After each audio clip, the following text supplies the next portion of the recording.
I'm Eric Trometer. Thank you for listening to UK Cinema History.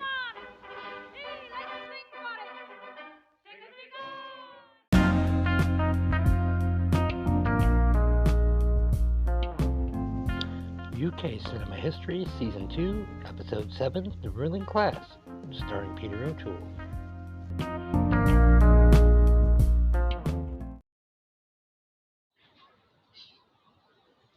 And did those feet in ancient times walk upon England's mountain green? And was the Holy Lamb of God on England's pleasant green scene? And did the continents divide shine forth upon our clouded hills? And was Jerusalem builded here among these dark satanic mills? Bring me my bow of burning gold, bring me my arrows of desire, bring me my spear, O clouds unfold, bring me my chariots of fire. I will not cease from mental flight, nor shall my sword sleep in my hand, till we have built Jerusalem and England's green and pleasant land. Just a little Jerusalem to start off today's discussion of the ruling class. Hello, hi Bender, how are you? Let me just get you some mod powers here. I'm excellent, thank you.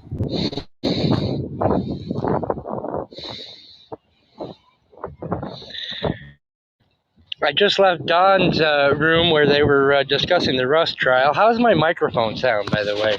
Sounds fine. Okay, good. I switched over to a Bluetooth microphone, and you never know what the quality of those, because as opposed to a wired one. So, how are you, my friend? Good chance to talk about the scheduling, but how's your week been? It's been good. Regarding your microphone, your voice sounds fantastic. There is this little rumbling sound, as if there's mic is moving. That's the only difference. Is there's this like sound of motion.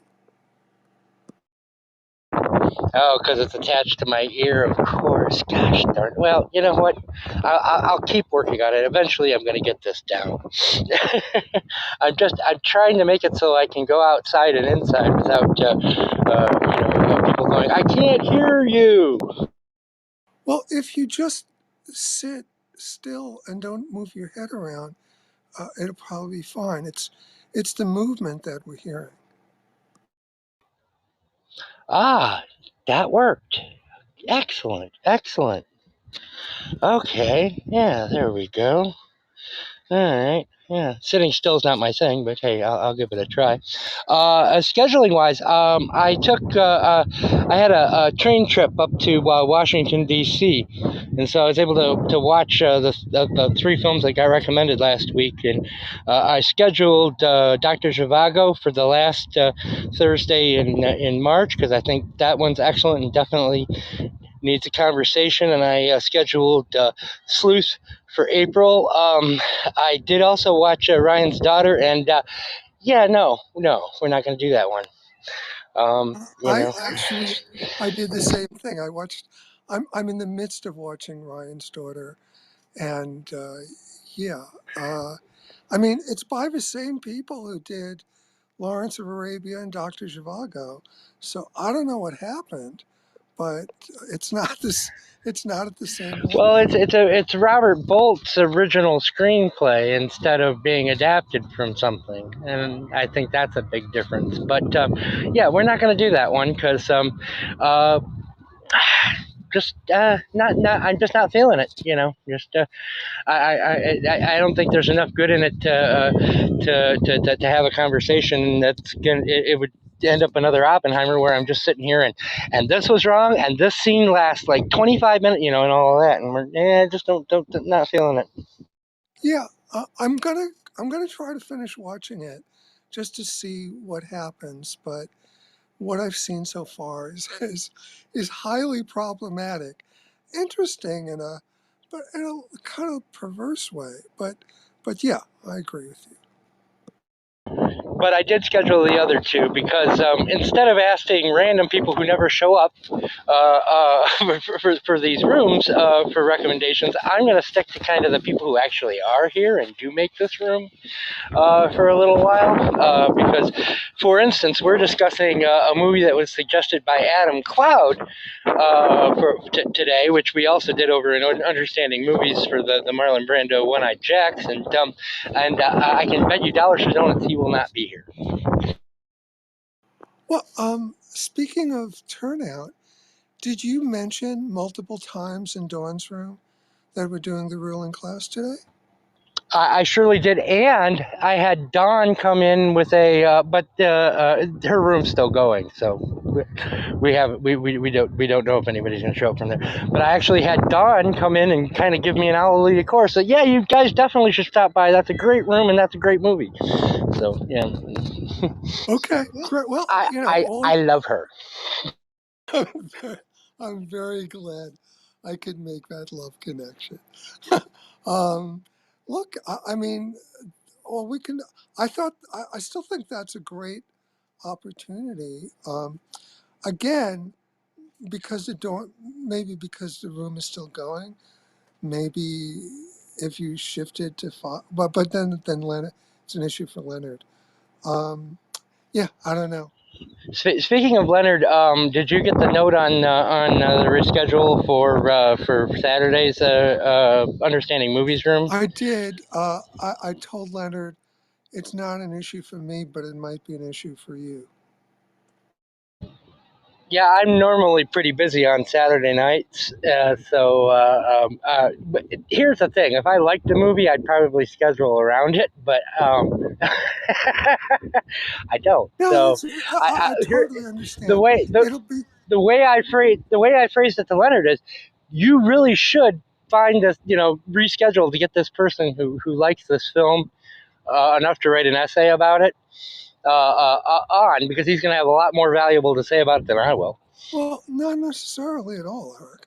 But it's going to be me against them. So me against the three of them. So you can listen to the replay and see how well I held up. I'm sure you'll hold your own as you do in here. I have no doubt. But if anyone mentions that Matriarch is the name of the hotel in Vertigo, by the way, point out that was the character's name in the Leon Uris novel, and that Hitchcock didn't actually name him, so that's impossible. That is good to know. Thank you for pointing that out. So I think it's interesting on a certain level that we're not getting a crowd of any kind for ruling class, and I'll address that a little bit because I do think I think that turnout for any particular movie we do is a point of interest. And I think it's worth considering, why that is. And I have some thoughts on this. So I suggest we get started because it doesn't look like anybody else is coming. Yeah, and the poor suckers on replay let's not punish them by making them wait for people who didn't show up on time, right? I'm going to start out with, this was Adam Cloud had suggested this film. This isn't a film I would have chosen for reasons that I'll make plain later, but I will say I loved watching it again. It was an incredibly enjoyable almost 3 hours. Me, the guy who says that 90 minutes is the perfect length for any movie. But one of the interesting things that I came across when kind of researching this, just doing a kind of random Google search, I didn't put a lot into this, but was one of my favorite critics, Stanley Kaufman, comes up a few times on these kind of like Reddit type articles about the worst film criticism ever about his review of The Godfather, where he had kind of a minority negative view of The Godfather. And it's very interesting about this film. It got very middling reviews from your Roger Eberts and your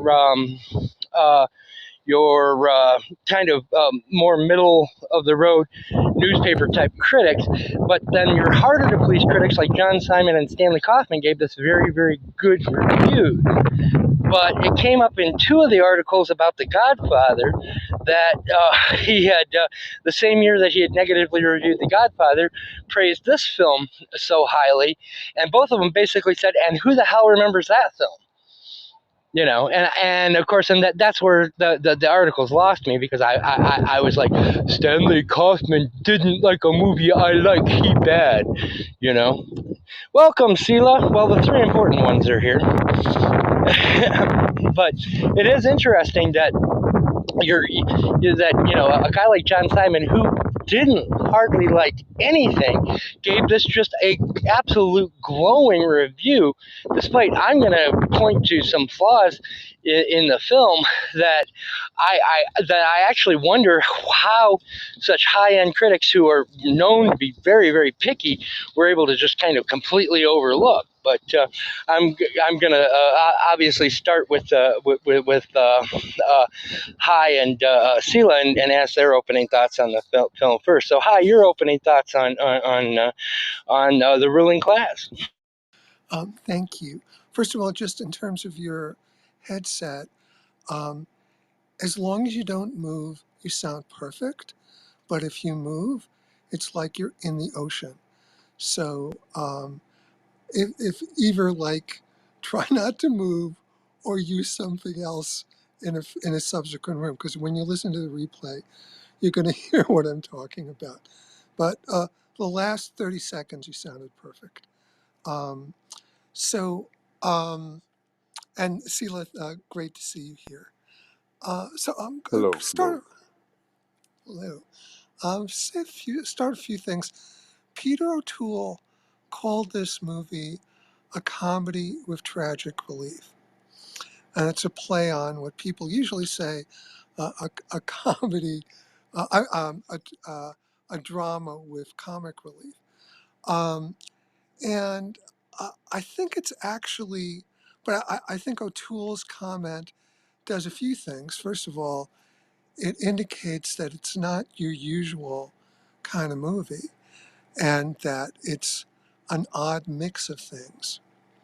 Now, I looked at some reviews, and including recent people who saw it recently, and I was struck by the number of people who didn't like it simply because it didn't meet their expectations. They thought it would be a comedy, and then it turned into something essentially a horror film in the last 30 minutes. And it's also a musical, and they felt somehow betrayed. And my feeling is, I don't know how to put this nicely. I don't feel it. The nicest way I can put it is, I feel that's an inappropriate response. I think that this is a movie that has a consistent message throughout, a consistent premise. It's faithful to that premise, and it chooses to execute that premise through different techniques that, as a whole, work really well. I also think that, I find this movie problematic, but not for that reason at all. Because the other part of the movie is just this general attitude of, we're going to do whatever the F we want. Don't tell us what to do. And that has to do with, we're not going to follow whatever movie conventions you think all movies must follow. We're going to tell the story the way we want to tell it. And, that is consistent with the attitude of the story. So I think there's a lot of, I think it's very consistent internally. And I also think the mixture they chose makes a hell of a lot of sense and actually works. So I really like that aspect of the film. What I have an issue with that I haven't seen anybody else express, oh, it's just me, but I don't think the comedy aged well. Because I am somebody who knows more than my share about comedy, so I'm very picky. And I think the comedy's too over the top. Now, at the time, maybe it was maybe it was okay because since then, I mean, this is before Monty Python, this is before a lot of other things, and are where there are things that this movie pushes that have been absorbed into the mainstream by now, and we don't need pushed in our face anymore because the movie succeeded in getting us to think along its lines. But I just don't think it aged very well. Whereas the horror part, the last 30 minutes, that aged fine. That worked. That's just as fresh and just as real now as it was, when they made it. So I think the comedy did not age so well. And I'm saying it's not funny. For example, one of the best lines of any movie is, see if I can find it here. Um, Lady Claire asks Jack, "How do you know you're God?" And he says, "Simple. When I pray to him, I find I am talking to myself." That is one of the best lines in film history. That is a wonderful line. So there's a lot of funny bits in it. Um, it's just overall there are a lot of bits where I'm just kind of cringing at how in my face it is. So, but uh, but overall, by the end of the movie, that blend of comedy and horror and music, um, I think really works, and I think it makes me say, this is a movie that really deserves to stand the test of time. Um, the other thing I wanted to say, starting out, is that the i- the idea that he starts off thinking he's God, and that's considered to be crazy and something he needs to be cured of. But then he ends up as a serial killer, and that is something where he's considered uh, very as the epitome of what someone of a ruling class should be, and transcendently normal, be even better than normal. Um, that is that central message of the film is very powerful, and at the same time, if you think about it, not only is he more likable as God, but what's crazy about thinking you're God, I would say, as someone who knows something about spirituality, we are all God. And his comment that he knew he was God because he found when he was praying, he was talking to himself. That is an appropriate comment for any excuse me, for any of us, because we're all part of God. We all come from God, or whatever you want to, whatever label you want to put on the entity that makes up, what we are. According to spirituality, there was one thing, and then it decided, there's not enough variety here. Something needs to be done, and so that being split up into near infinite or infinite, I don't know, but into a whole bunch of other beings, which we are part of. So we are God. And so it's actually accurate to think of ourselves, to think of us and everyone around us as God, and to treat each other that way. Whereas if you cut yourself off of that concept and you consider all of us as separate, then that's when you get hierarchies, and that's when you get uh, victims and prey. That those kinds of divisions is what causes the kind of evil and conflict that is in the last 30 minutes of the film. I'll say one other thing, which is this last thing: the the opening 15 minutes with the autoerotic asphyxiation. I think it's a really smart way to start the film. First of all, it's really ballsy. It's really brave of them to start that way, and it's really funny. And that part isn't over the top, almost not over the top. It almost still holds up as fresh even today.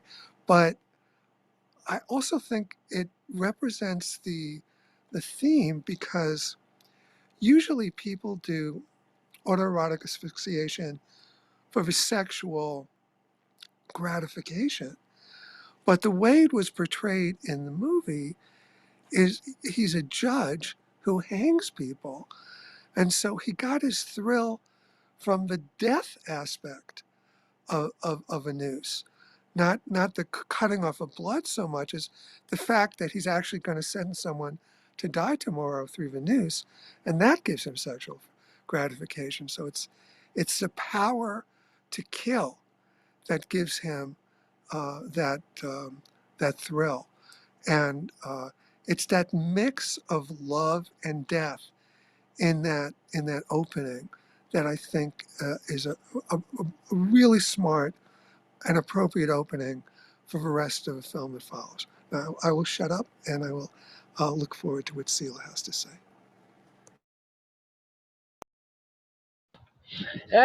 Excellent start there. Hi, Sila.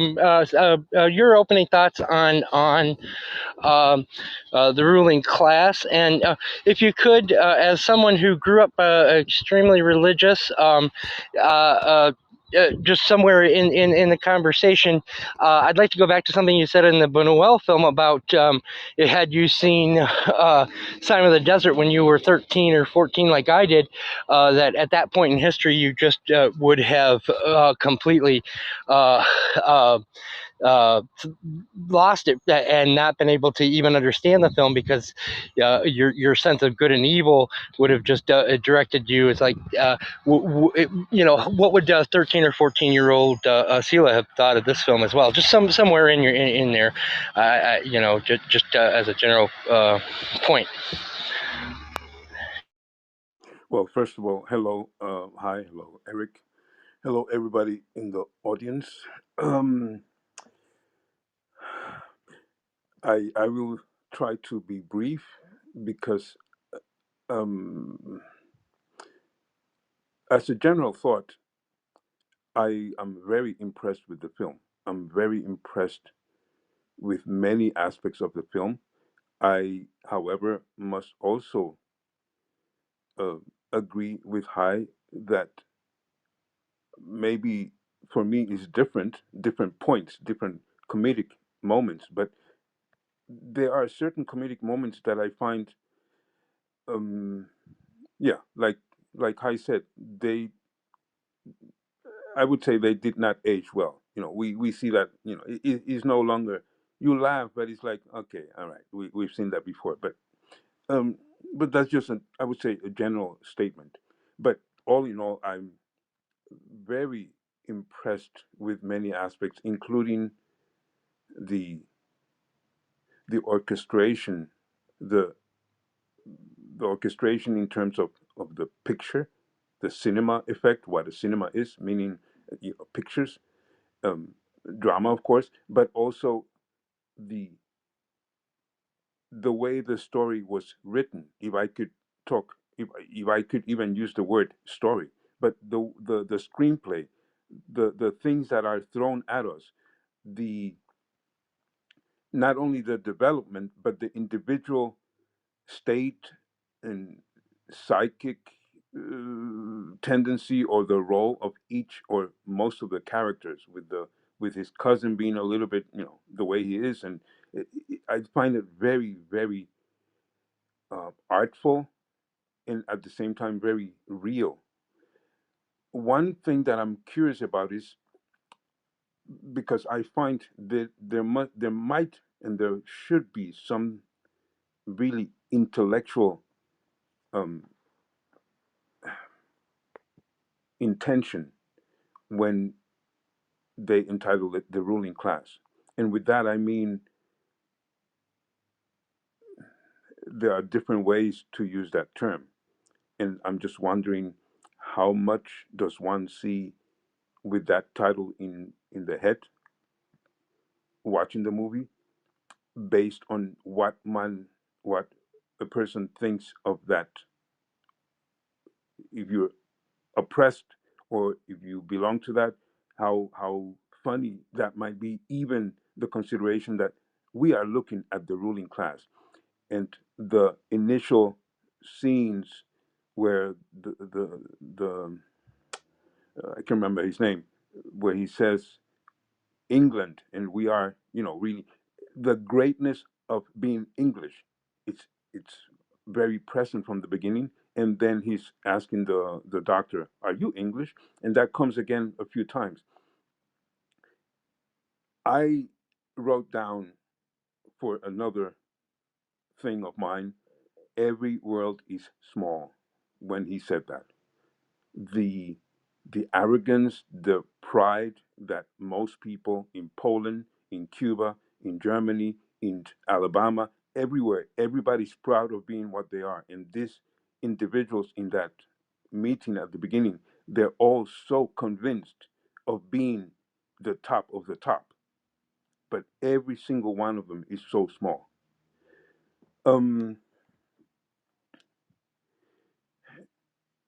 I keep thinking about the comedic element. That's something that's gotten into me. I cannot explain it. It has come up with Buñuel and a few other situations.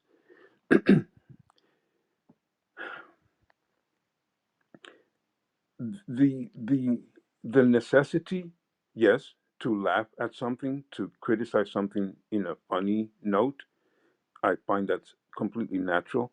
And at the same time, I'm trying to think of what compels a person to laugh.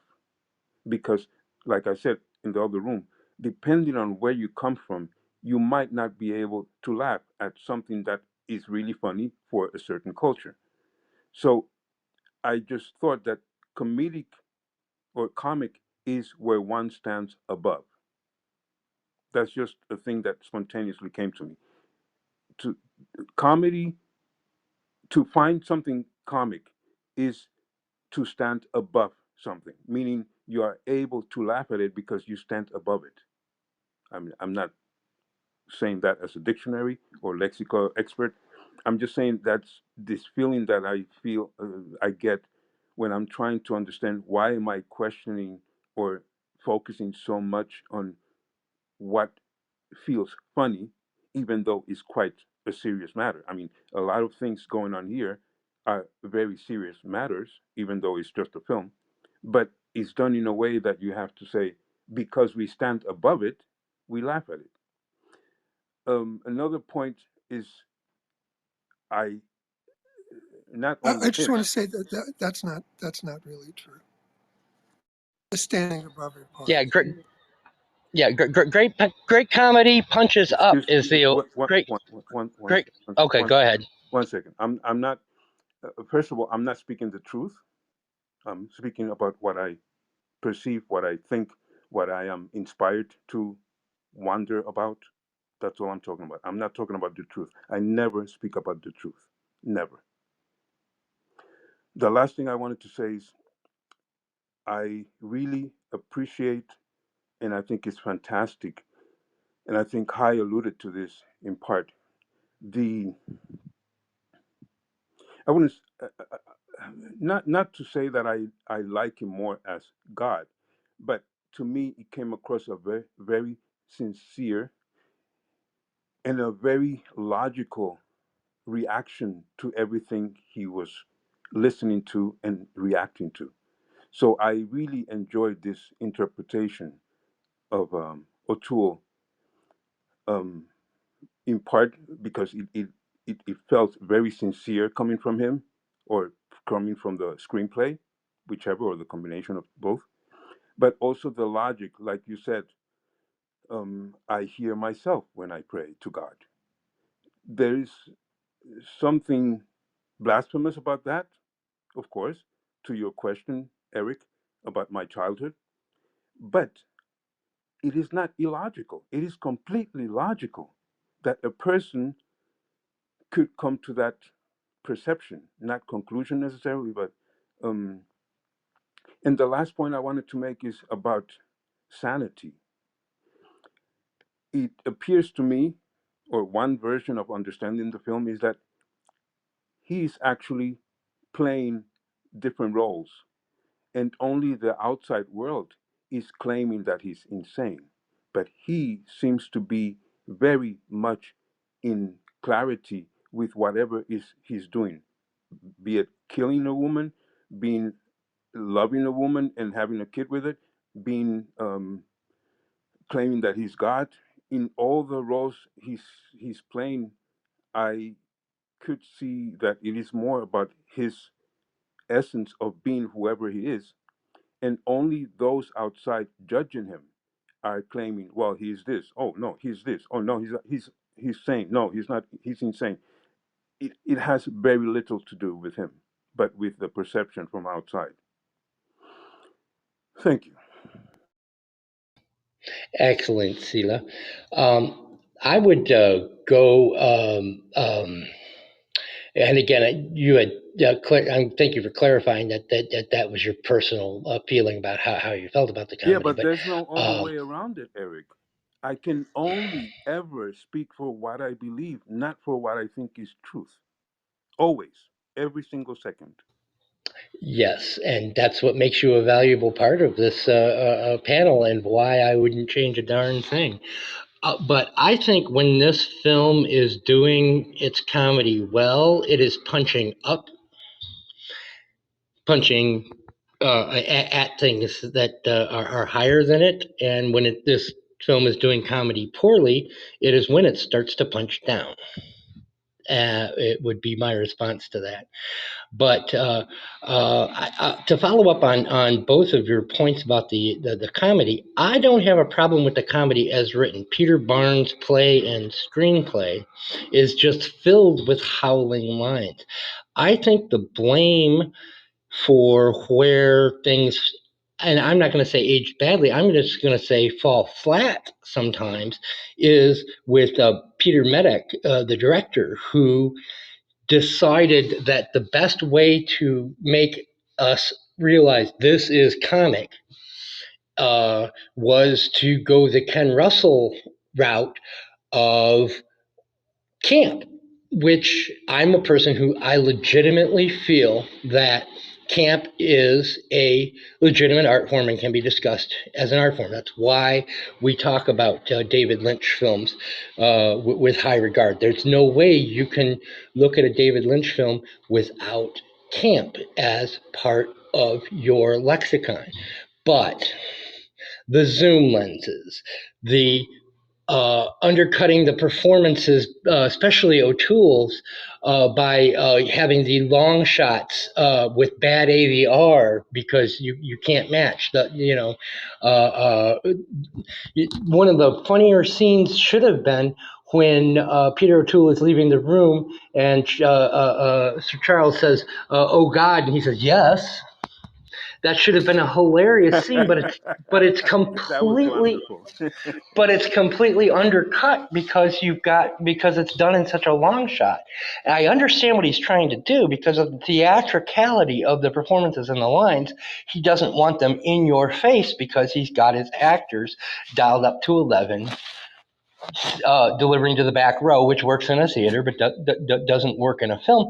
But by using these overtly comic, and especially the zoom lenses, that scene in the garden between the doctor and O'Toole's aunt, where it's zooming into the roses. I'm, as a film viewer, saying, what is going on with the roses that we need to see? And it's not there. He is simply zooming for the effect of creating motion in a screen, which is just now. Of course, this goes to High's point. It doesn't date well because we don't use zoom lenses anymore. They're considered unsophisticated. If you want to show movement, you actually physically move the camera because it's so much easier to move a camera than it is now. But this, from a directorial standpoint, and I'm going to say this, even though the performances are very good in this, but from a performance standpoint, reminded me of Ken Russell type camp films, and this, visually for the first 2 hours is looks and sounds like pure, what they call in England, straight camp, as opposed to just to distinguish it from what's called queer camp. And the material doesn't need that. A straightforward presentation of this material would have been consistently funnier. Tone your actors down so that they're giving a screen performance instead of a stage performance. Set your camera up. The sets are beautiful. The costumes are awesome. That white ice cream salesman suit that O'Toole wears underneath underneath his Jesus robes. I mean, just wonderful. Capture that. Stop slashing your canvas by constantly having the camera say, by the way, this is supposed to be funny. Trust your audience to know this is supposed to be funny because it is constantly funny. I mean, and I'm not going to go do this because you can so easily do this on Google, but just Google the ruling class great quotes, and you're going to see 200, and read them, and you chuckle more than you do with the film, which is why I think the last half hour of this film, which he treats much more straightforwardly, and gone are the zooms, and gone are the set pieces, and gone are the actors preaching to the back row. Because this is solemn and we have to treat this better, is actually much funnier than on a very black level. But the skeletons singing "Onward, Christian Soldier" in the House of Lords is a hilarious scene, and it's all the funnier because it's done straightforwardly. The scene, the little musical vignettes, I don't mind them. They're good scenes. And they last exactly the right amount of time when they're directed well. So, for instance, the disconnect their bones, that's done very, very well, because you have things like close-ups. You have interaction between the actors. And then, when it cuts to the exterior and you see them kind of forming that little train, that's visually comic in itself. But some of them, you're just like, oh, come on. And it's not the scene themselves, and it's not the choice of song. But, for instance, when the doctor comes to commit him, and it turns out that they had both been at Eton, and they start discussing their old rowing days. That should be a very funny scene, but it's not, because you have the jig-jag with the camera. And so where I will highly praise Barnes for his play and for his screenplay, I don't think Medic was the right person to direct this particular film. And that's why when I see the middle of the road reviewers catching on to this, but then see your Stanley Kaufmans, your John Simons, and even Dwight McDonald came out of retirement to say that this was a great film and everyone should watch it. That I think they may be a little bit more in their ivory tower and not realize how visually dated this film was even back in 1972, because this looked like a student film from the 1960s that just happened to be in color. But those are my opening thoughts on that. But I do wonder, is this something that I'm overly sensitive to, or did either of you also find the film kind of visually annoying and filled with No, gimmicks? you hit it on. I think you hit it on the head. I think you articulated what I was feeling, but didn't have the technical eyesight to express. So I think you expressed that beautifully.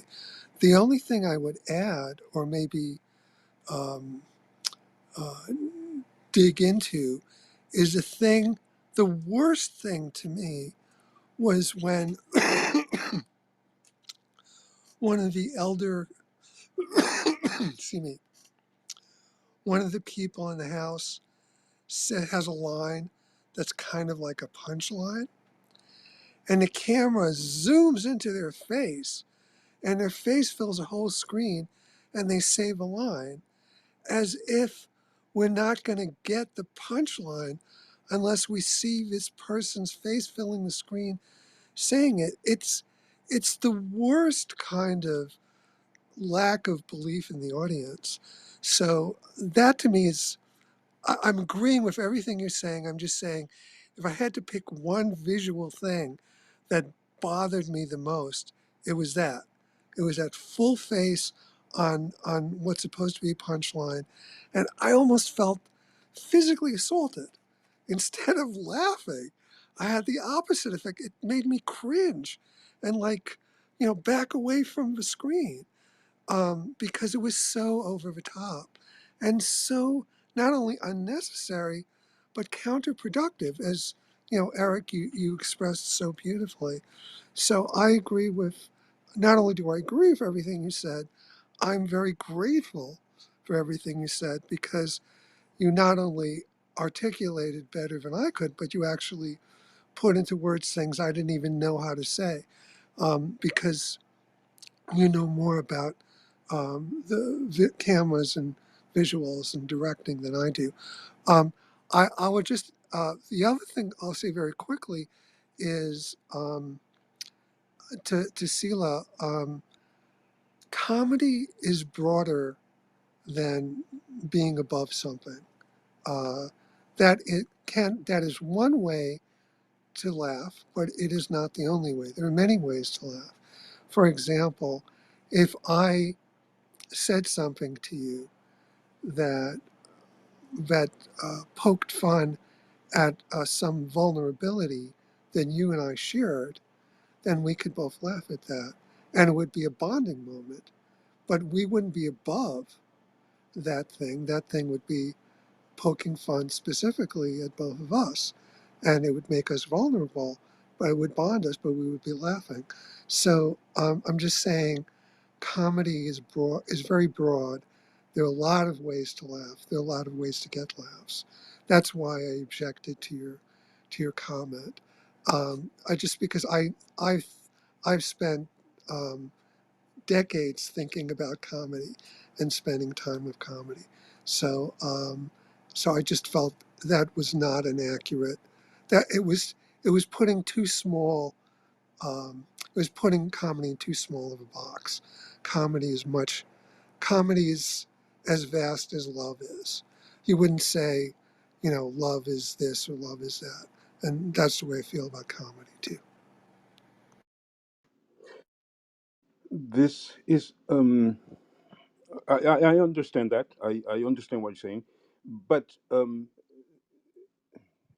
there's a lot of things going in my head and other parts of my body, because I really don't agree that everything is coming from the head. So there are many things that are happening in that second, in that fraction of a second, when I'm digesting what you have said, or parts of the movie that I'm being reminded of, and I'm trying to articulate, not only in terms of words, but in terms of what is it that really happened with me when I saw that or heard that. To that comes the fact that um, there's not a single language in which I feel 100% complete. So I'm trying to articulate in English certain things which in I might say completely different with a completely different focus in German, completely different, because that's just what happens in what I'm talking about. And what you're addressing is what comedy is. What I was addressing is what I feel that happens in my being when I hear comedy. For example, if there are situations where uh, something happens in front of 10 people or two, one of them laughs or nine of them laugh, and one of them doesn't really know why are they laughing, because with my lack of words, they seem to be still in what just happened. They're not above it to be able to laugh at it. And I'm really trying to struggle with the right terminology to express this. And it's similar to making or understanding a joke in a different language that is not your own. It takes a while to understand the joke. And on a physical interpretation, I think you need to reach a level above a situation, not comic, but above a situation to be able to say, "Oh, that was that was funny," because I'm not in it. It's another example, and I'll close with that. Is when you're in a situation is very, or when I am in a situation, is very easy to suffer in that situation or to struggle. But then when you remember it a year later or 3 years later, you laugh at it. But in the moment, you couldn't because you were not above it. Well, I mean, there's a difference between being above something and being apart from something. Also, what you're referencing is Mel Brooks's What is Comedy. Mel Brooks says, if you slip on a banana peel and you crack your head, you go to the hospital, that's funny. If I get a paper cut, that's tragedy. So, but I mean, he's saying that that is an aspect of comedy, but it is not all of comedy. That's it's. I'm just saying comedy. So I mean, I think Mel Brooks is describing what you're saying, but there's more to it than that. And there's also the formula: comedy is tragedy plus time, which is again what you're saying that. If you get enough distance, then you can laugh at it.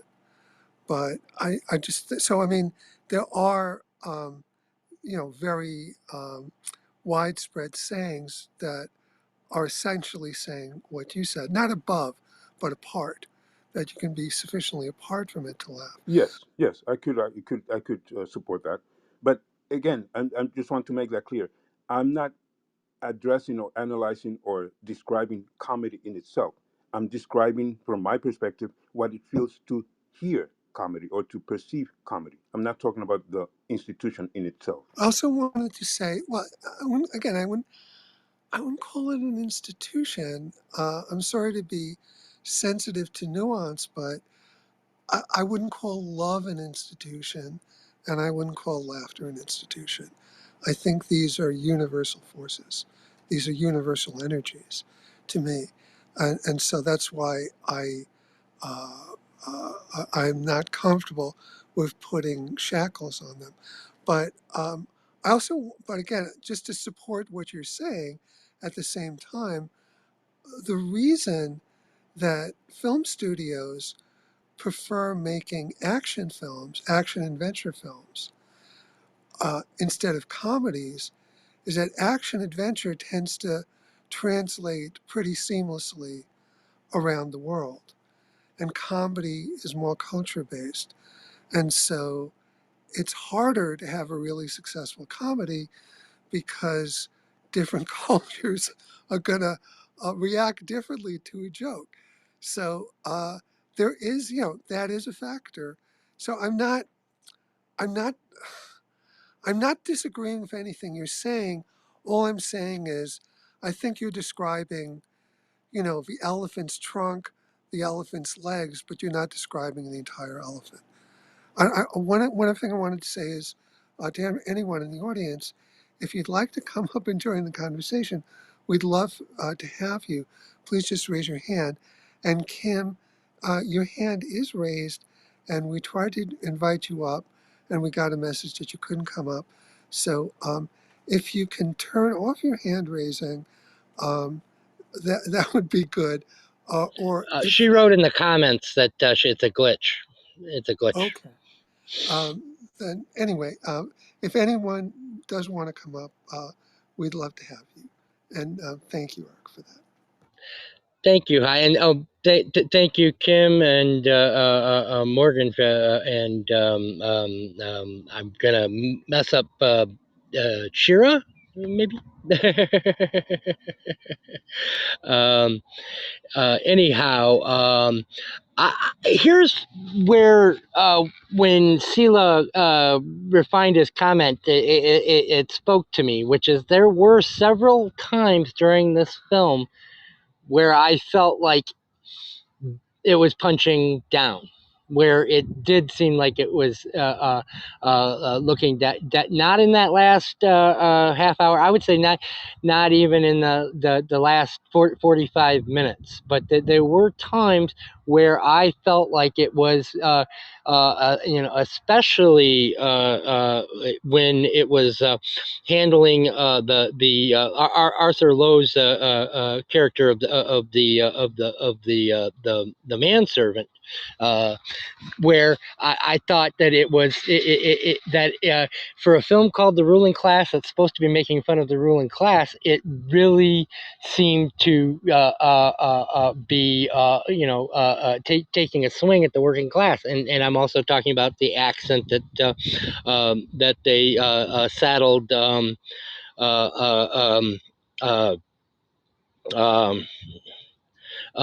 Carolyn Seymour, the Grace character, with to make her sound even more working class. And again, to me, those were the worst elements of the film. And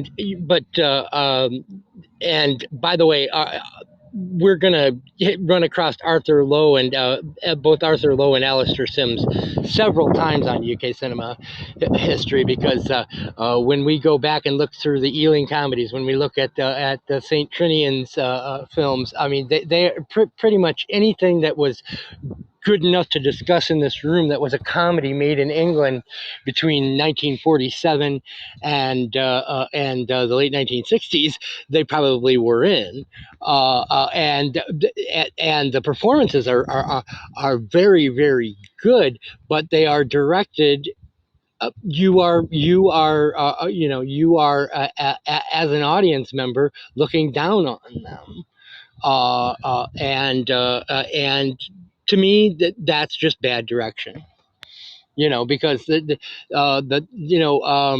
little breakings of the fourth walls, I don't mind those, but as High says, when you zoom in like it's on Rowan and Martin's laughing, and it's like, suck it to me, each and every time that you do that, like, did you get it?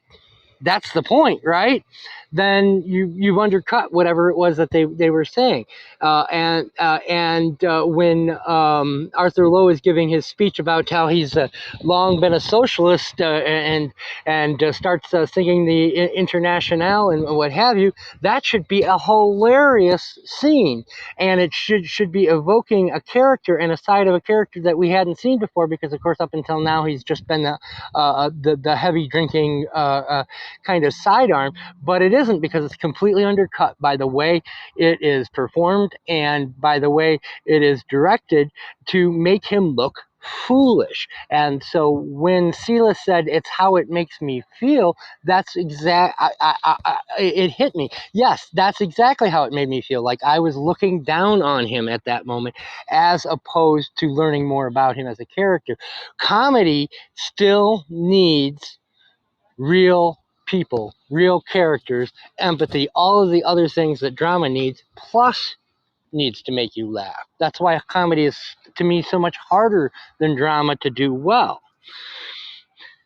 But I'd like to welcome Timac to the stage. Timac, have you had a chance to see the ruling class? Hi guys, it's Time Mock is the correct pronunciation, Eric.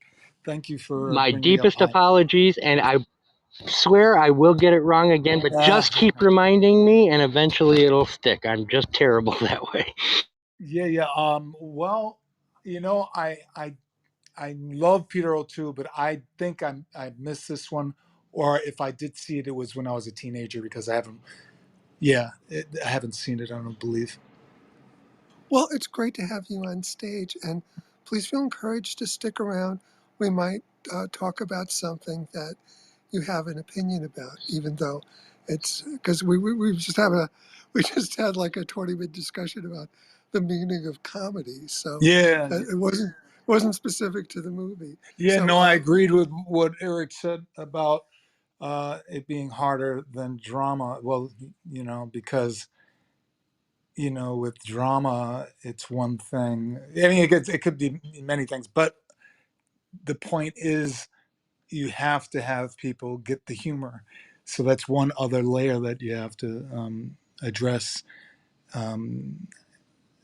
As I'm speaking, I even thinking about, I did for Milton Cassell, no, actually for Jeffrey Tambor, in class, he was one of my teachers.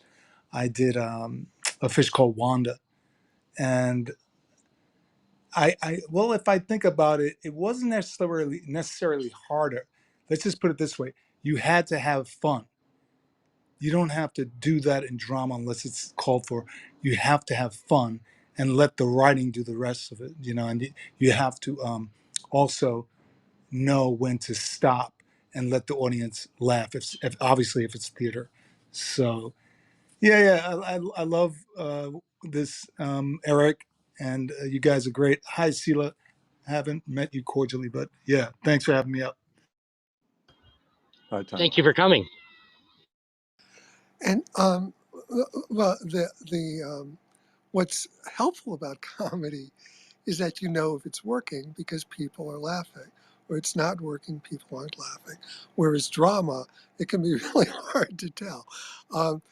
And as for waiting for people to laugh, um, people who do comedy movies will often they'll have a cut of a movie, they'll show it to an audience, and they'll pay attention to how long a particular joke gets a laugh, and then they will edit the film accordingly. If it's getting a longer laugh, then they'll create some more time for that laugh to lie down, to settle down before they move on with the movie.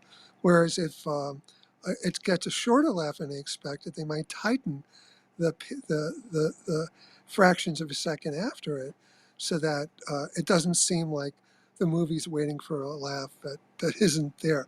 So these are these are adjustments a drama doesn't have to do. As for Eric mentioned Alistair Sim, according to the DVD commentary, he called up Peter O'Toole, who's a friend of his, and told him out of the blue, of course he'll help him out by taking the part of a bishop. He hadn't been offered the part of a bishop. He knew about the film, and he knew that the bishop um, role was available, and he basically cast himself. And as IMDb put it, no one was about to turn down the offer of such a great character actor, no matter how eccentric. so, but he cast himself in that role. Also, the wedding scene that he presided over, he apparently, when the camera wasn't on him, he did his best to make everybody else laugh. So he had to do multiple takes of a wedding scene because he kept cracking everybody up. So yeah, he's a fun person. and he was my favorite Scrooge. But it is interesting because he did this film for free, and so did Peter O'Toole, because United Artists only gave him $1.4 million to make the film on.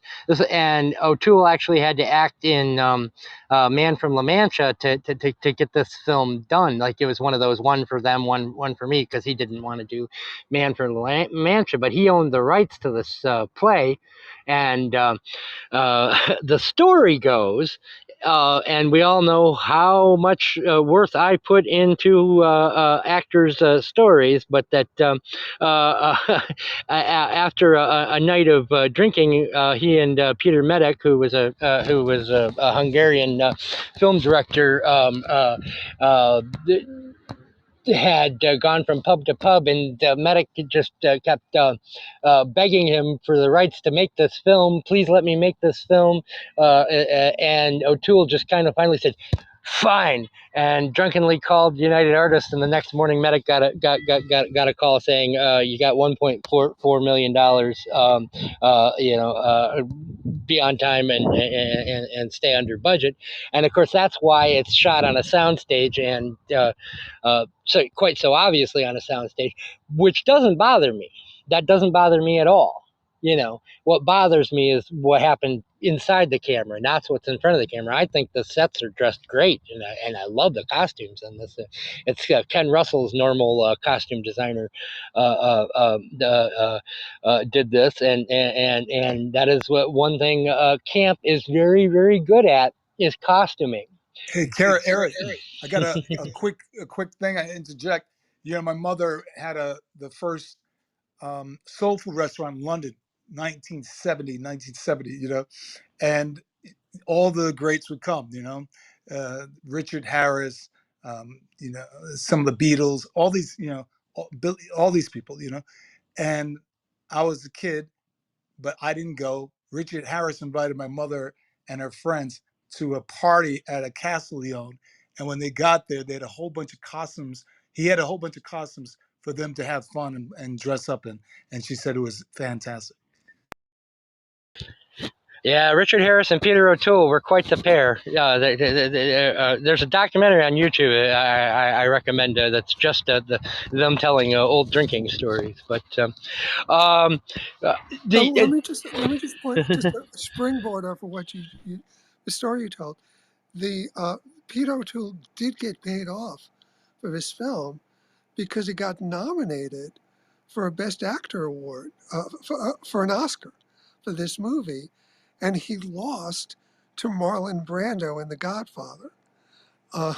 But that's a pretty good payoff to be nominated opposite Brando for Best Actor of the Year.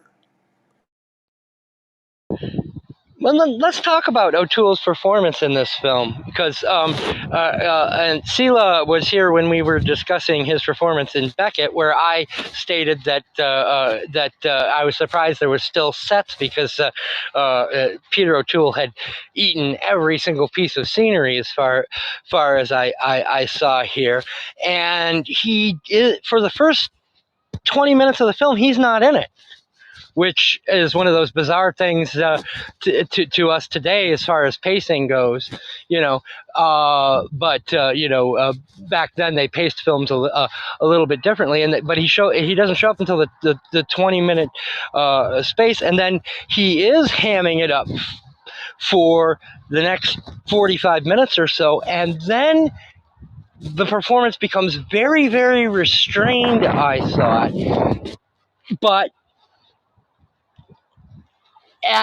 funny on a deeper level, because you get those primal screams, and it's actually one of the better shots that Medic does when he's in the House of Lords, and he just screams, and he's got that high overhead shot of O'Toole, and he actually allows O'Toole to act and fill a frame, as opposed to cutting to a long shot with bad AVR the way he had during the supposed comic elements of the film. And it is, to me, one of the best performances by a major actor of that sort of a scene, because of course that is, to me, the most difficult thing in the world to pull off, is true human emotion. And for that moment and everything that goes after it, I suddenly am seeing things from Gurney's point of view, whereas during the more deeply comic parts, where he is the more likable, I am the reincarnation of Jesus, as opposed to Jack the Ripper, I am observing him from afar, and of course that's a directorial choice. But I think this is a very good performance, because he does give us the O'Toole that we know, the big ham, but he also gives us the small, quiet O'Toole of Lord Jim and Lawrence of Arabia. And we actually see his full range as an actor. But I'd like to hear other people's thoughts about this in terms of O'Toole's performance. Well, I'll just say very quickly, I'd love to hear from Sila on this. I just want to say quickly, it's not that the pacing was different back then. It's 1972. And films have been paced a certain way for decades. This is a choice they made. Just like films aren't normally comedy and then horror as the last 30 minutes, and with musical numbers throughout. Um, this is a film they chose to do differently from other films. Um, it's not has nothing to do with the period it was shot in. And again, to my mind, God bless him for it. I think it's one of the big strengths of a film and what makes it unique. That said, Topaz also does not start in your normal way. And in that case, it hurt the film tremendously. And because in in that case, there was no good, Hitchcock had no good reason to do the way he did it. All the flaws in Topaz are just flaws. They aren't something different to make the film stronger and better. They're just bad choices. And that's not the case here. In this case, in this movie, what makes it different and unique makes it makes it a stronger film, makes it special, because those elements blend really well together. Just like we were talking about um, the innocence, where things are blended together to you don't know what's true and what isn't, but there's this wonderful balance of elements, and it's that balance that makes the film amazing. And they managed to create a balance here, um, not in the innocence, it's a simultaneous balance. Here it's a balance overall. Like you start one way, you end another way, and they kind of balance each other out in a way. But in both cases, I think it works beautifully. Um, but so again, it's a very risky thing they did, and I think that's why you're going to find criticism, as Eric mentioned when we started. There's criticism across the board. Some people hate it, some people love it, some people just don't get it. That's what happens when you do something different, when you're a pioneer. But if you if you are willing to take that chance, you can hit a home run. If you take big swings, you give yourself the opportunity to make something for the ages. And if it fails, at least you tried, and people can give you credit for having the balls to at least try to do something different.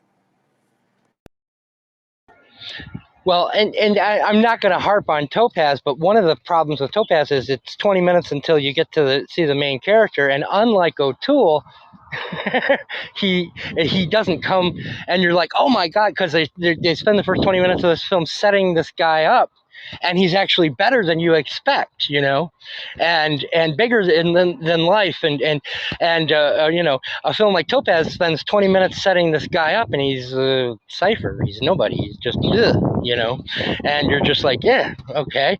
And unlike and if there's a scene in this film that doesn't have O'Toole after that, you're actually anticipating and waiting. I can't wait for him to come back. Unlike Topaz, where of course anytime he shows up, it's that guy again. But Sila, your thoughts about O'Toole's performance, especially as somebody who did have a lot to say about the performances in Beckett.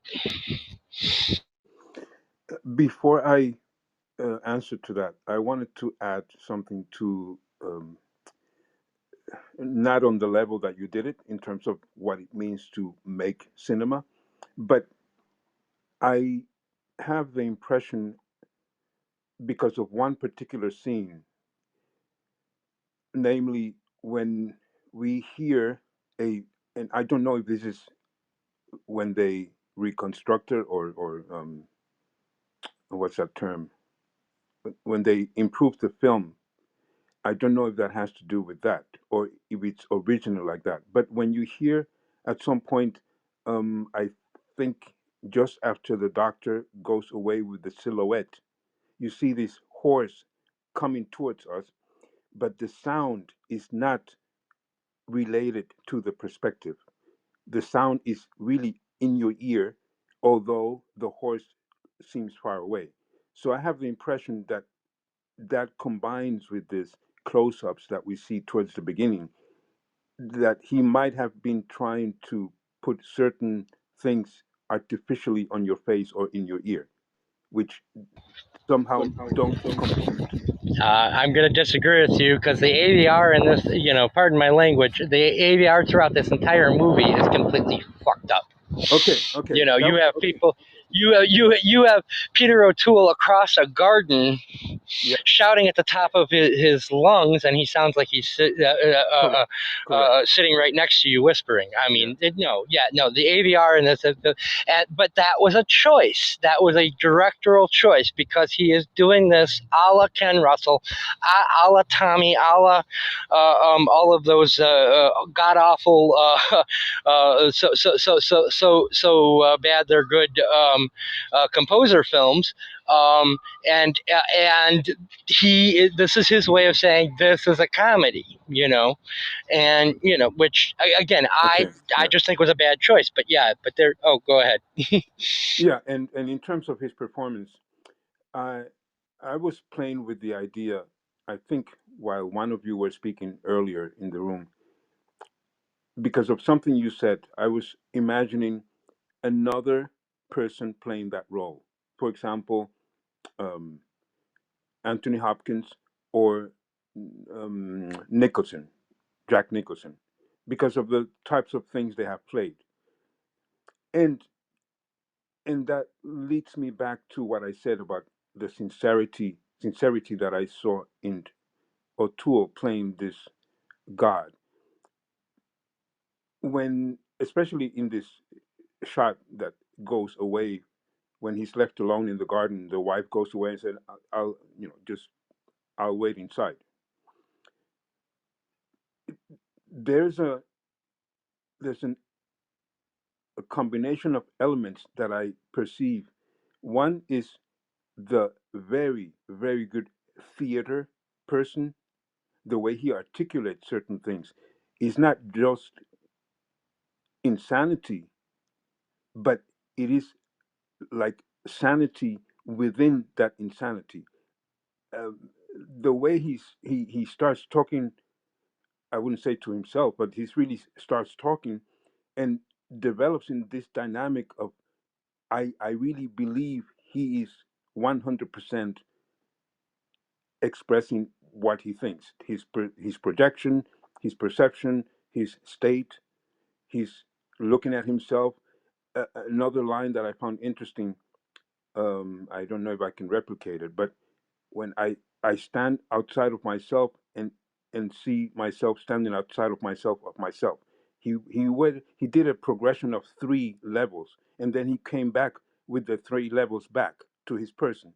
So I I I don't think Nicholas, Jack Nicholson, or Anthony Hopkins, even though Anthony Hopkins for me is very much theater, but the way O'Toole does it, it is very, very unique, very special. I just love the way he melts this theater and chamber level of theater into the camera and blends into what's going on in the bigger story, and then goes back to this craziness or goes back to normality with his wife or with his kid. This back and forth into sanity and insanity. I'm being myself, or I'm projecting, or I'm being for some people around me right now because they're asking me to do that. I think it was an excellent performance. Do you know who got very good reviews doing a version of this revival of this on the West End was David Bowie. David Bowie, if you watch Val, you see a movie that was produced by BBC of a performance of David Bowie playing Val. You see better than any other film, including Mr. Lawrence, what an excellent actor David Bowie could be. He was very, very good, perceiving the nuances of a role. Very good. Well, and also one of the film we're going to do the first week in March, The Elephant Man. He did the John Hurt Correct. role in the Yes. in the Broadway play. I've never seen him do either because, of course, they didn't have camera phones back then. But from the reviews, they said that he played Gurney the opposite of O'Toole. I'm using my own words here, but where O'Toole is eating the scenery for those scenes, Bowie seemed to be nibbling on it. That he deliberately understated every scene. That he made the Gurney as Jesus into a holier, quiet figure.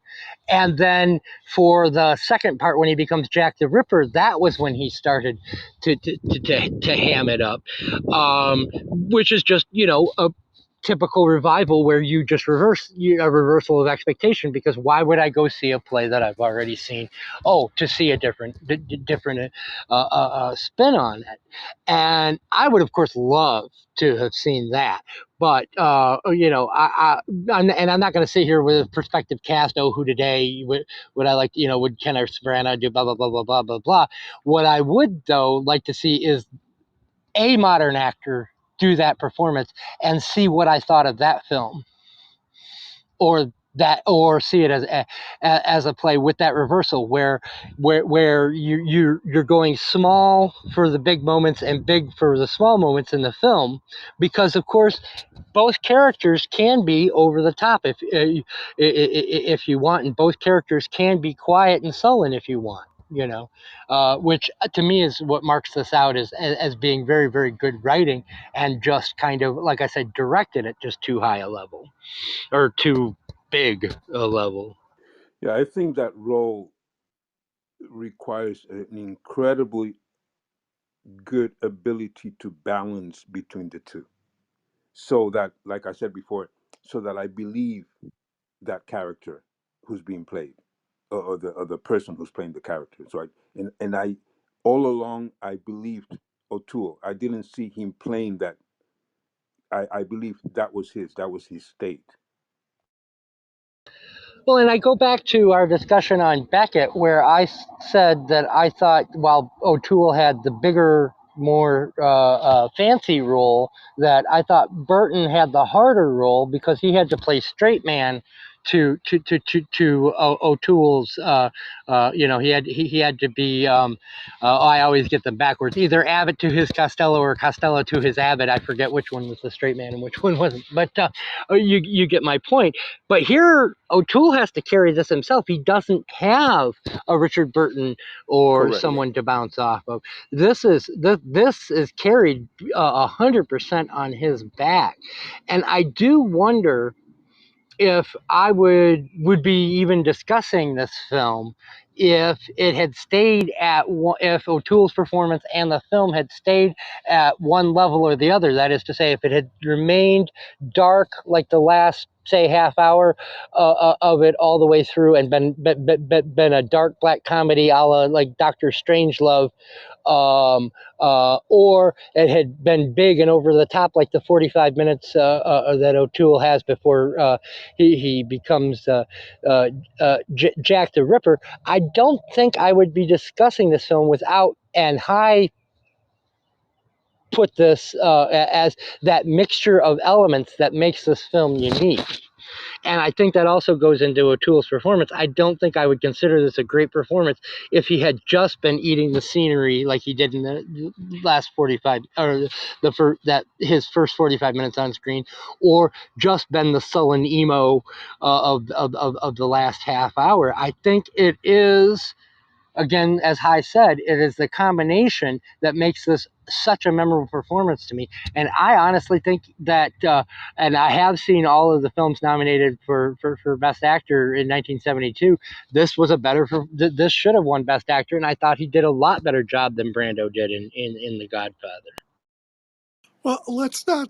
I don't feel the need to knock Marlon Brando. He gave a performance for the ages.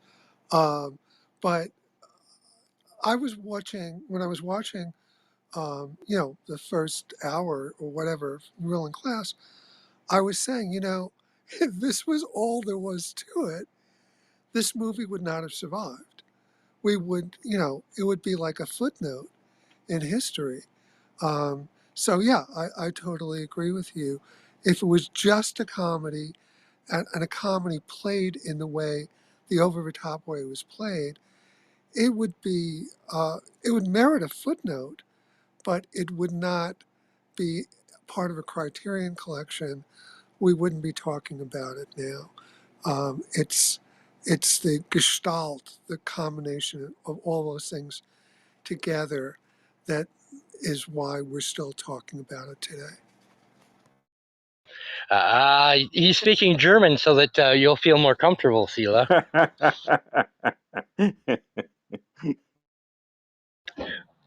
But I think the other performances are perfectly good. Quite Yes, honestly, yes. I think Alistair Sims is very good. It's not one of his best performances.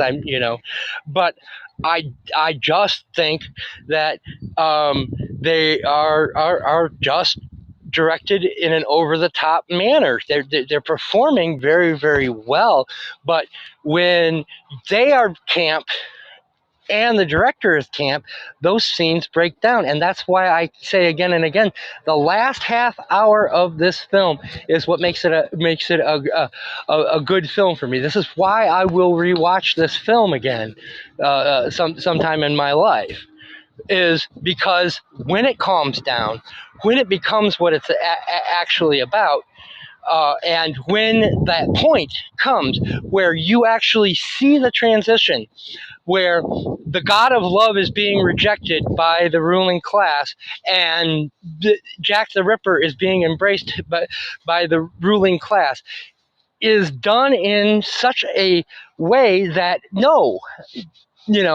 there aren't films like this, that I can't point and say, oh yeah, well that's just like blah blah blah, either before or since. And it is the gestalt, as High said, into that moment that puts this into, I think, it makes it an artful film, as opposed to, a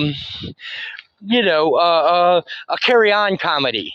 For instance, we don't do carry-on comedies here in UK cinema history because we're not 12 years old, and quite honestly, I think that 45 minutes is aimed at not 12-year-olds, but people who want to laugh the way 12-year-olds do, as opposed to the dark comedy of the second half is aimed at a much more mature level of comedy. But I wonder.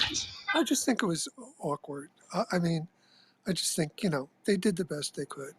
And they had a low budget, they had a limited amount of time.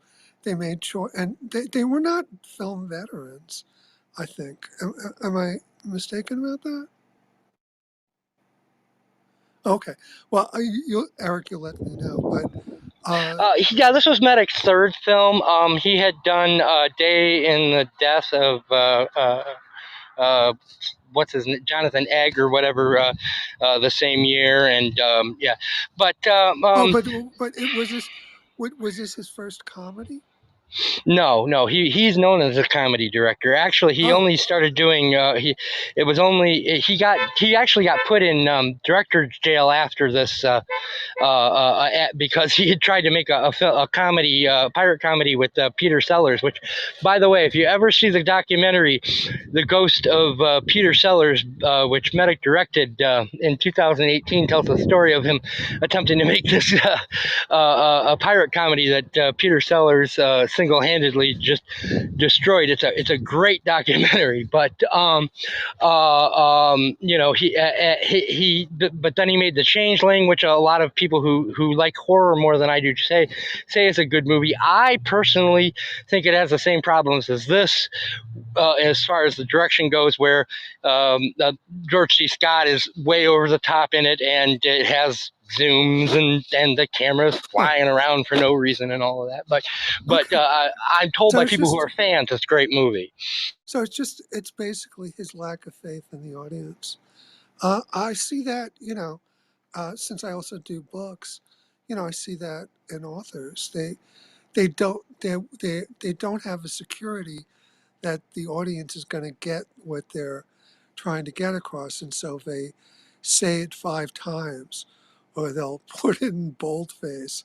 There's an acting equivalent for Timok's sake. There's an acting equivalent too, where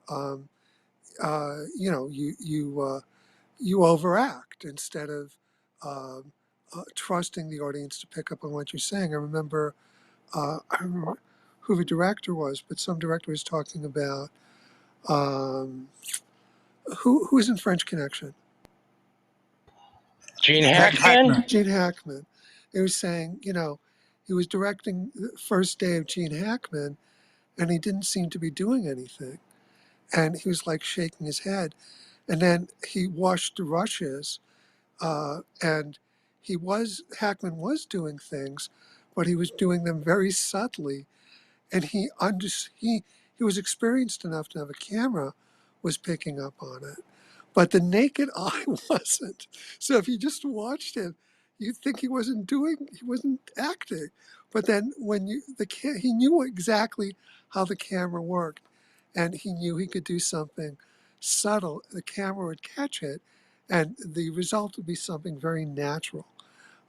So that's not what this director was doing. And it has to do with, understanding the medium, having faith in the audience, and having faith in the medium, having faith that the camera's going to catch things. I just wanted to say briefly, welcome to Yolana and Dominique and Morgan and Kim. We're still grateful to have you. If anyone wants to come on stage, please just raise your hand. I turned hand raising back on. So, and I just wanted to mention that. Yeah, I had turned it off just to fix the Kim's glitch. And Dominic, if he has something to say, he'll come up. He's a very good friend of the show. We love you, Dominic. And Morgan, back when we first started, was the guy who was actually, and they going around to other people's rooms saying, here's a link to UK cinema history. They're doing this film I've never heard of, but you guys should all be there. So yeah, we love us some Morgan. And of course, Yolana has been our ride or die since day one. She's been here, and we love us some Yolana here at UK Cinema History. Yes, we do. I'm going to start wrapping the room up a little, just because we've got a small room. I did want to ask Timok, did I pronounce that correctly, number one? But number Yeah, two, Timok. Yeah. Timok, see, now just keep reminding me, eventually it will hit my brain. It's just the way my That's brain fine. works, I'm afraid. Sure. You mentioned being a fan of O'Toole, and I want you to take a moment and think about this. comic performances by O'Toole that you thought were great? And I think the obvious ones are the Stuntman, where he was pretending playing his version of David Lean on the set of Lawrence of Arabia, and my favorite year. I'm not an actor; I'm a movie star. But performances by O'Toole where he allowed himself to be comic like this. Can you think of some? I watched from the outside growing up as an actor. I was not tied into these films and the details that you guys are now, with probably with the exception of looking at a few other actors' roles like De Niro, and then there's a few others, but just overall his the vigor he brought to roles, the imagination, his dreamy, emotional nature. I can't think of any particular scene that I didn't watch a lot of his movies, but I was blown away by Lawrence of Arabia when I was a kid. I must have watched it another time as an adult, but I just British actors usually have a lot more detail and specificity in their work. They're comparable American actors, but I find especially the Brits have a lot of history with Shakespeare and all this, and I think they understand behavior a little better. Yeah, that is a good difference. I've never been able to actually phrase it that quite. I know there's a difference in the acting style. I haven't been able to phrase it quite as eloquently as you did.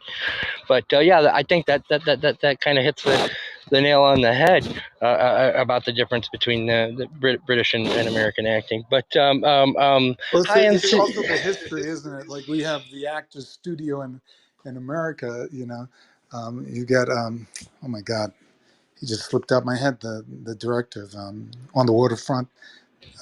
Elie Kazan. Yeah, Kazan. But if you go to England, it's so many more, when it comes to acting and theater. So it's just the base of it, and the foundation is more broad than here in America. We were more wanting to be movie stars rather than great actors. Even though there was a time that in the 70s and even part of the 80s that I'd say 60s and 70s, or more in the 70s, that everybody being an actor was everything. It was the Actors Studio. It was everything. But I don't know. I'm wondering if any of you have some thoughts about what I would call a path or a line lineage between the convincing and convinced character of God, the father and husband, and the killer. If I'm just curious about how, I wouldn't say a development. I Yeah, wouldn't call it a development, but they don't feel like three different people. He doesn't feel like he's transforming at all. They all yes, exactly. logically make sense Exactly. within the performance. You don't feel like he has altered his character. Is that this is the same fellow? He's simply just seeing things from a different And vantage I point. don't see any signs of schizophrenia. So that's why I'm curious about how it develops to express being God, express being a loving husband and father, and express legitimately the need and the need to kill. Well, and that's one of the great throwaway lines that the AVR screwed up when they ask it. He says he's a paranoid schizophrenic, and the doctor says, well, he's an English earl with delusions of grandeur, and the only thing that can be larger to him is God. If you have a yeah, That's which really good. and unfortunately, it got undercut. Said, and when he says he's Jesus Christ, and Sir Charles says, no, but we've always been Church of England, and you get the hammy part, but you don't get the good part, because never mind. I'm not gonna keep going on that, yeah, and the other thing that I think O'Toole does in this is he knows this material very, you could see when he bought this, he had a passion for this, and he knows this material, and he is performing it as someone who he knows this character inside and out. When you say I don't see a trace of schizophrenia, that is because O'Toole has convinced us that he has at least convinced himself that, to use your phrase, his insanity is sanity. The sanity of the insane is insanity. Which of course it was the R.D. Laing got famous about a little earlier than this for preaching that as in his psychiatric practice. But it is interesting, though, when we talk about the idea that some of the comedy doesn't date well. I also wonder if a lot of that is you and I as general people know a lot more about insanity than maybe people would have in 1972. And so some of that just doesn't hit us the way it might have someone who just kind of vaguely accepts that, okay, well, a doctor said that he's a paranoid schizophrenic, so he has paranoid schizophrenia. But I also do like the fact that when he is experiencing his few moments of paranoid schizophrenia, he has to put the glasses on, not to see better, but he says because he's cold, which is a great Yeah. theater of the cruel of the absurd line. Yeah. But but those are the only moments where you actually see when he puts the glasses on and he starts talking as analyzing his own thoughts. Those are the only times you actually see what we would traditionally call paranoid schizophrenia. We don't see it in the rest of his performance because he has convinced himself that he is this person, and so to him, and except for those few times when somebody confronts him, when he's confronted, then he breaks through, and you actually see him as insane. I think that's a wonderful piece of this performance. Well, I think, as I said at the start, basically say the same thing again. When he's God, he he embodies love, he spreads love, and he believes himself to be God. And given that love is the most powerful force in existence, and given that we are all God, and Sila's mention in passing about it being blasphemous, only if you're subscribed to the wrong religion. It's in terms of spirituality, it is that's the way it is. So so given that we are all God, basically, what he's saying is essentially accurate, but he's being labeled as insane for it. Whereas when he turns off a love and instead goes to hate, in Star Wars terms, goes to the dark side of the Force, um, and and decides instead of we're all God, we're all separate from God, and we all, as separate entities, need to prey upon each other and kill each other. That's considered sane by the society that he's living in. And that's the point of the film, that what is considered sane in the UK is really insane, and what's considered insane is really sane, and that things that it's utterly upside down. And that's a really powerful message. I'll also say, speaking of turning things upside down, excuse me, you could say that this movie is the dark side of being there. So, like,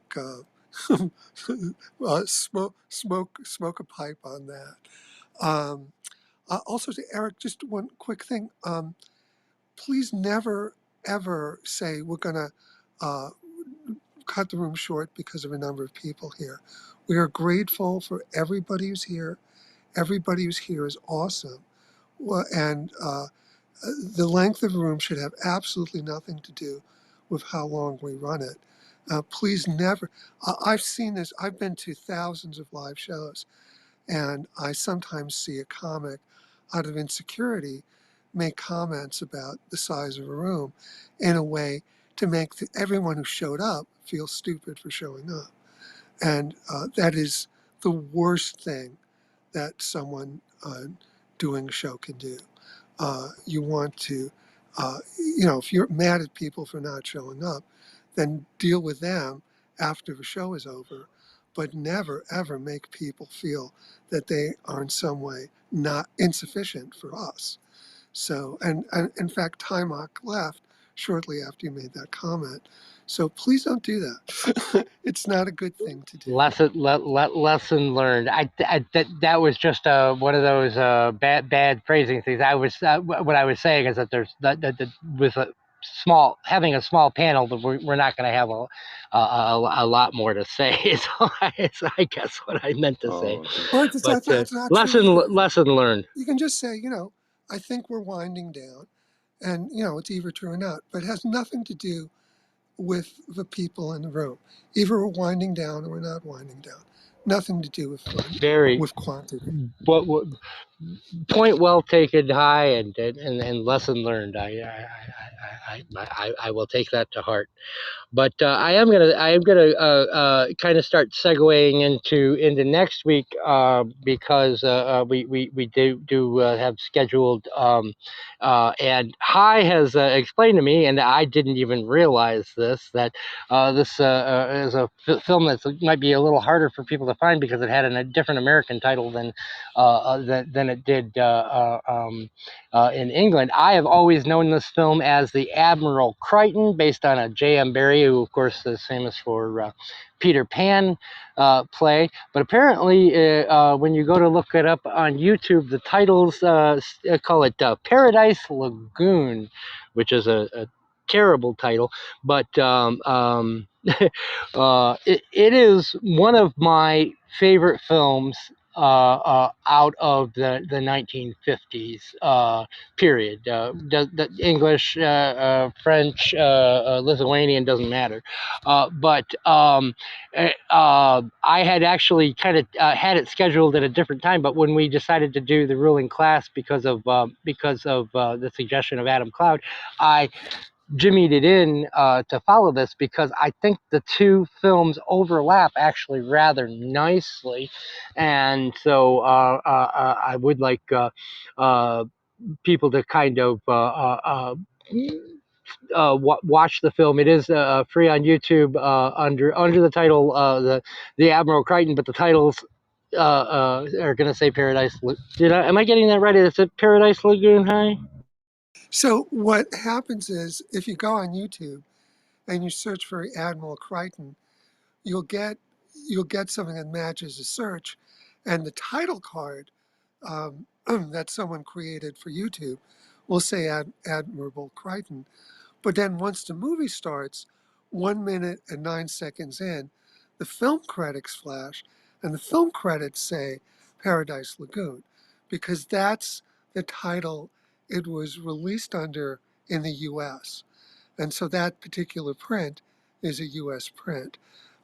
So you're going to see both titles on the same film, and just don't be confused by that, because it is the same film. And I agree with Eric. Paradise Lagoon is a horrible title, and The Admiral Crichton is a great title. But if you see Paradise Lagoon on the print you're looking at, it's not a mistake. It's just a title they used to release it in the U.S. But it's and while Eric's saying it's one of his favorite films of the 50s, I will just say flat out, it's one of my favorite movies, period. I haven't seen it for decades, but I remember when I saw it, I totally loved it. And I'm greatly looking forward to seeing it again this week for next Thursday's discussion. And international film fans will remember this was the film that Lena Wertmuller remade as Swept Away, that long ass title. And then, of course, that film was remade with Madonna. That's but this is the original. And better than both of those.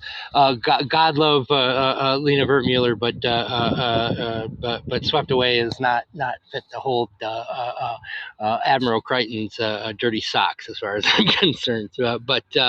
Next week, again, this is going to deal with the English class system, and there's a character in here that I think is being referred to by another character in ruling class, and that's why I decided that they do very well back to back, and I hope to see you all there again. Kim says Paradise Lagoon sounds like a bad Brooke Shields film. Yeah. That's exactly what I thought too. Like Blue Lagoon. Yes, exactly. Anyway, I want to thank our panel. Hi, Sila. I'd like to thank Timac for having You been got it. here. You got it. Time out. Yeah, you only have to. Time You only mock.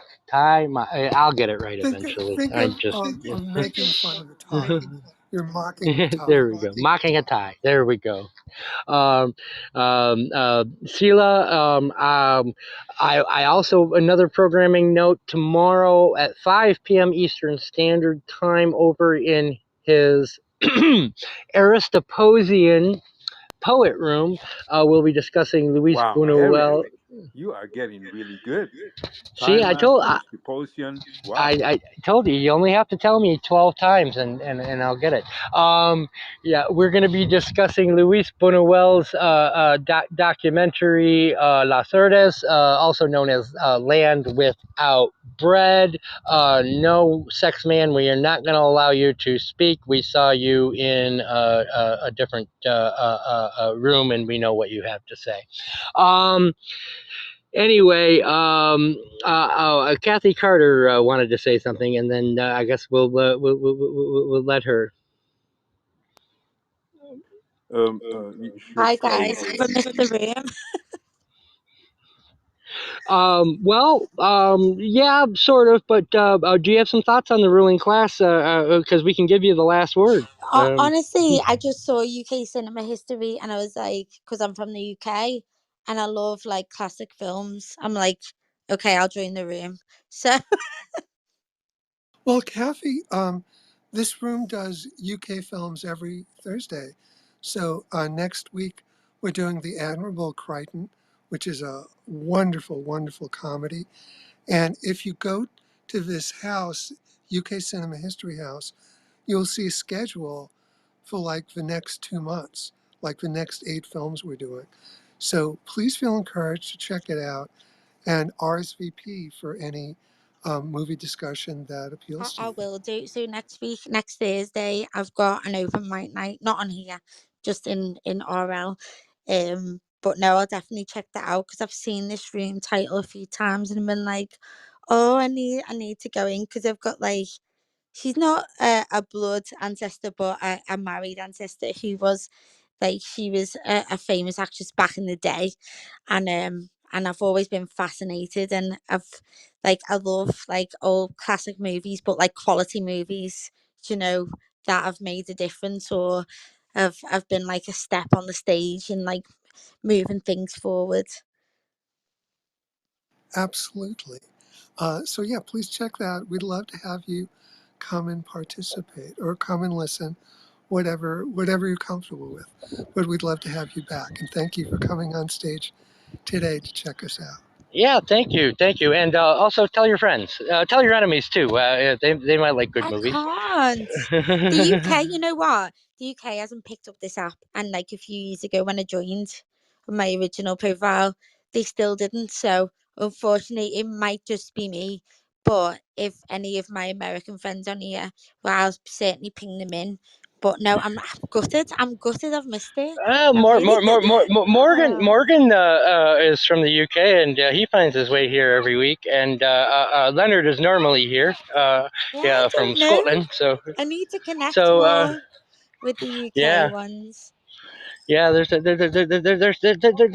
quite a few quite a few people from the United Kingdom. We also have a couple from Ireland. So general vicinity. But the week after, we're doing the Elephant Man, Oh, what a which is classic! What a classic! yeah. My So mum's not if you here can't make it next week, anymore, but she was the one. She was born in 47. My mum, and like every Sunday in the UK before we had digital, there always used to be like old movies on a Sunday afternoon.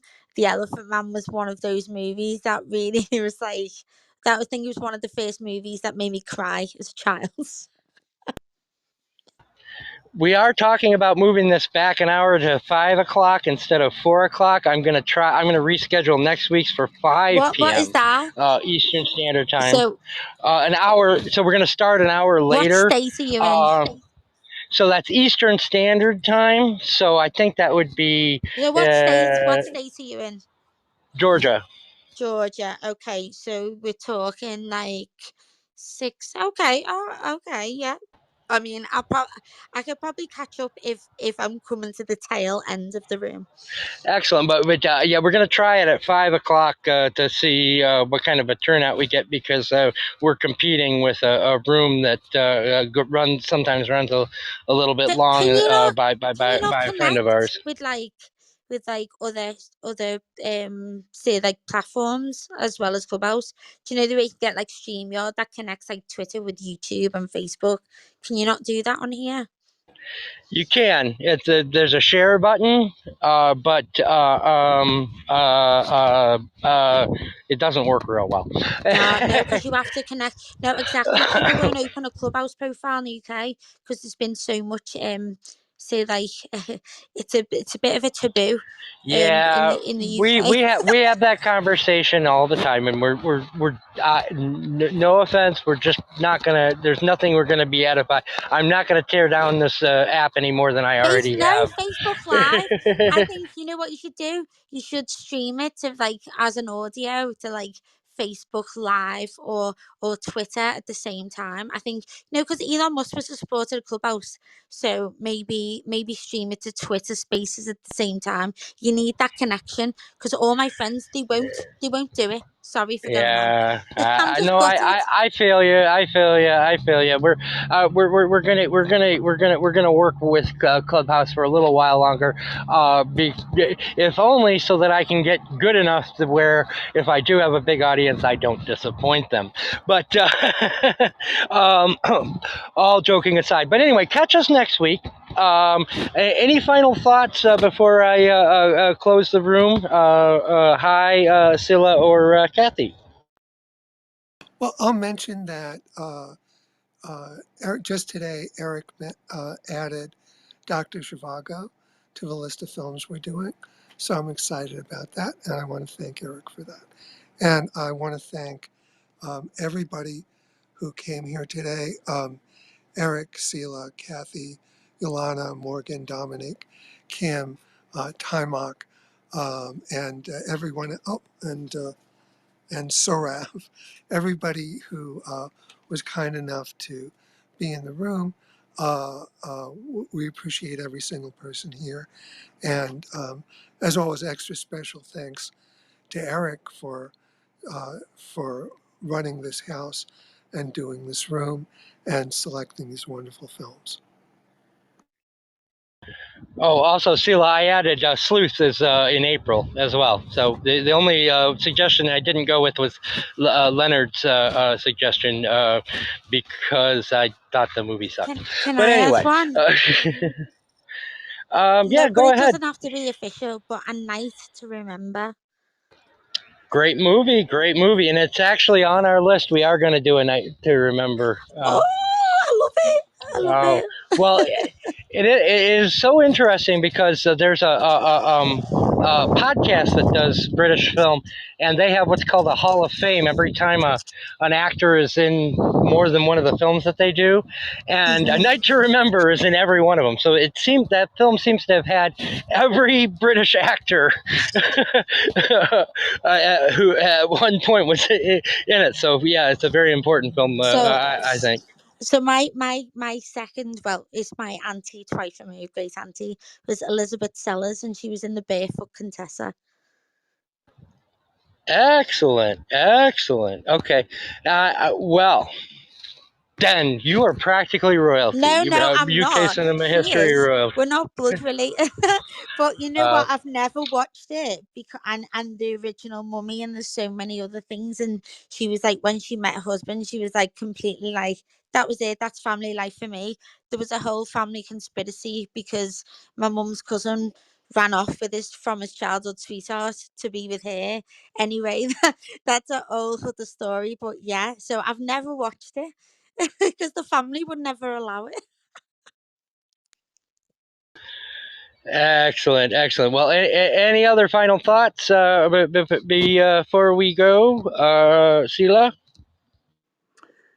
Just thank you again. One film that probably I would have seen otherwise because I knew about it. I have heard the title several times, but I have so many things that I wish to watch and know nothing about them. So this was a way of forcing myself to take that opportunity now. Excellent film. I really really enjoyed it on different levels. And as always, I'm very thankful for these rooms, being able to dive into whatever one is asking or questions about the artistic part, the, the themes, the questions that we have. And with Hai and Eric is definitely uh, from both sides very interesting to understand more about the, let's say, the industry or the genre of cinema, but also the way you guys think and perceive different things, and just to learn from that and share. I really appreciate that very much, and always to have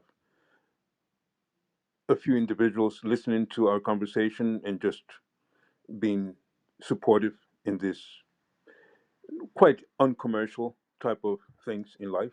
Thank you very much. Thank you, Sila, and we appreciate you. And again, we'll see you at 5 p.m. Eastern Standard Time tomorrow in your Aristoposian Poet Room for our discussion of Luis Now you're Buñuel. showing off. Keep repeating that word. Aristoposian. I know. It's like I should say you give you $1 every time I say it. Is erosion like a mix of an exotic explosion? Oh my God! All right, Sila, I'm going to give you one time. You can explain it just once. Aristoposian is an invented word, but it's actually used uh, based on Aristippus, who is the philosopher who came up with hedonism, whose daughter was the first woman philosopher, who gave birth to Aristippus the Younger, who worked with Epicurean. So that is the source of this So Aristoposian. purity. I love it. So again, it'll be 5 instead of 4 p.m. We're going to experiment with that with the 5 p.m. time. See how that works for us. Just because Don's rooms run a little bit longer, and I don't want people to have to choose between the two. So anyway, real good. Thank you everyone for being here, and we'll see you next week for the Admirable Crichton.